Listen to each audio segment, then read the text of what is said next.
Madam जी बुरा मत मानिएगा, लगता है कि सवाल आप पहले ही सोच लिए थे।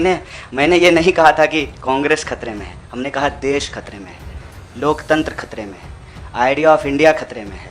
आपने वो वीडियो देखा क्या, लाश के ऊपर डांस देखा ना? दिल पसीज गया होगा आपका। आपको नहीं लगा कि मैं इसके लिए कुछ कर पाऊँ, कुछ भी कर जाऊँ जो मैं कर सकती हूँ। आप जब सुनती होंगी कि बलात्कार हो गया किसी महिला के साथ, आपका गुस्से से जो है ना पूरा शरीर कांप जाता होगा। देश खतरे में है। पार्टियां तो बनती रहेंगी, पार्टियों की कोई कमी है क्या? हर शाम पार्टी होती है इस देश में। पार्टी नहीं बचाना है, देश बचाना है, और देश बचाने की मुहिम में जो पार्टी रहेगी वो पार्टी भी बचेगी।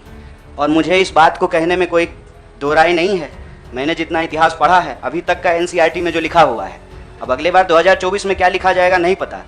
उसमें तो यही है कि देश को आज़ादी जो है वो महात्मा गांधी ने, सुभाष चंद्र बोस ने, सरदार वल्लभ भाई पटेल ने, क्या भाई हार्दिक, इन लोगों ने ही दिलाया ना। यही लोग लड़े थे।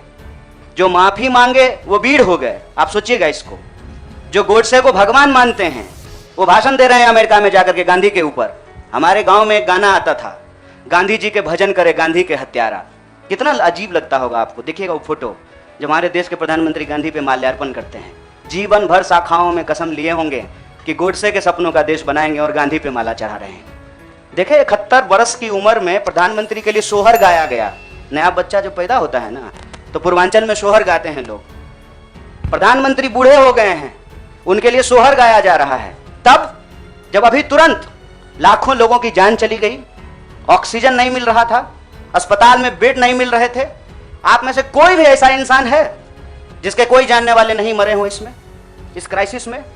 इतना बड़ा क्राइसिस जिसके देश में हुआ हो अभी तुरंत, वो अपने जन्मदिन का जश्न मनाएगा?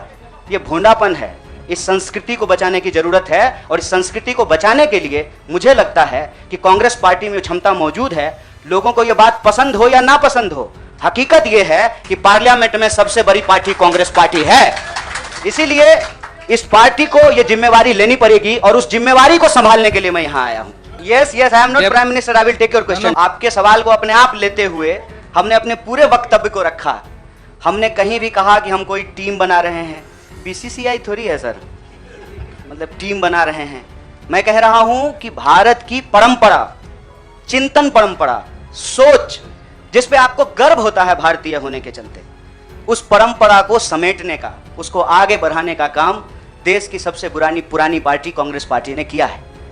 उस पार्टी के पास एक ऐतिहासिक जिम्मेवारी है, और इस देश का नागरिक होने के चलते, साथी जिग्नेश ने कहा, यह हमारी भी ऐतिहासिक जिम्मेवारी है कि कल को जब इतिहास लिखा जाएगा तो हमसे भी पूछा जाएगा, दुबे भाई आपसे भी पूछा जाएगा कि जब यह तमाशा हो रहा था तो हम क्या कर रहे थे।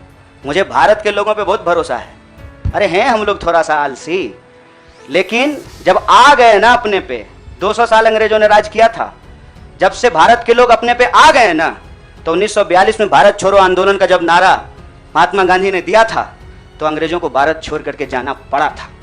और उस वक्त जो लोग अंग्रेज से पेंशन ले रहे थे, माफी मांग रहे थे, वो आज एनसीईआरटी की किताब बदल रहे हैं कि अपना नाम भी हम वीरों में लिखवा लें। इसीलिए मैं कह रहा हूं कि उस इतिहास को, उस चिंतन परंपरा को बचाने की जरूरत है। पार्टी अगर उस सिद्धांत पे चलेगी, संविधान के प्रियम्बल को रक्षा करने की कोशिश करेगी, पार्टी भी बचेगी और पार्टी सत्ता में भी आएगी। ऐसा मेरा उम्मीद है। राजनीति में आए हुए 18 साल हो गए हैं, और मैंने हमेशा ये महसूस किया कि कहीं ना कहीं इस देश की जो राजनीतिक विरासत है वो भटक गई है।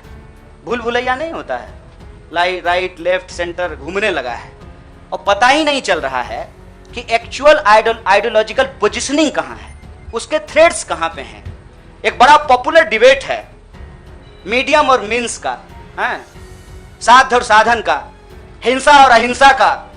तो मैं आपके सामने इस सदन के समक्ष यह बात कहता हूं, जब भगत सिंह कहते हैं कि बम और पिस्तौल इनकलाब नहीं ला सकता है, मतलब भगत सिंह हिंसा का निषेध कर रहे हैं, वायलेंस को निगेट कर रहे हैं। और जब बापू कहते हैं, महात्मा गांधी कहते हैं करो या मरो, मतलब वो व्यक्ति के ऊपर होने वाली हिंसा को स्वीकार कर रहे हैं और अहिंसा को निगेट कर रहे हैं। देश की अर्जेंसी क्या है इस बात को समझिए। और देश की अर्जेंसी ये है कि आप पैदा कहीं भी हुए हों, अगर गांव में आग लगी है, आप अपने दरवाजे के बाहर डंडा लेकर के गेटकीपर बन करके खड़ा हो जाएंगे कि घुसने नहीं देंगे, निकलने नहीं देंगे, तो आपका घर भी नहीं बचेगा, बेडरूम भी नहीं बचेगा। इसलिए समझदारी इस बात में है कि आपसी जो नाराजगी है, आपसी जो वैचारिक मतभेद है, उसको किनारा कीजिए और बस्ती बचाने के लिए इकट्ठा होइए, क्योंकि ये देश हम सबका है। इसीलिए लेफ्ट राइट का जो क्वेश्चन है ना, वो अप्रासंगिक इसलिए हो गया है कि आज आपको वैसे आदमी के साथ सामना करना पड़ रहा है जो हमारे जमाने का गोविंदा है, ड्रेस बदलते रहता है।